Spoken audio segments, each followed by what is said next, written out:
1987年5月29日，在真济政府官员的监督之下，永乐区经过真济盗版录影带，宣示政府对打击盗版的决心。这录影带是执行1年的顺风专案的成绩。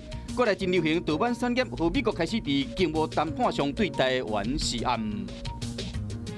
著作权的保护呢，关系到文化水准的提升，关系到经济秩序的维持，也关系到对外贸易。政府为了保障大多数人的权益，以后对取缔非法仿冒品将会越来越严厉。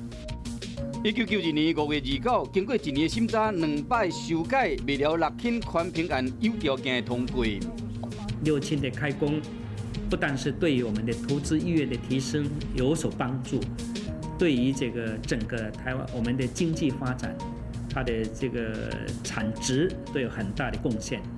总投资金额900几亿的6轻案是国内上界大件的民间企业的投资计划。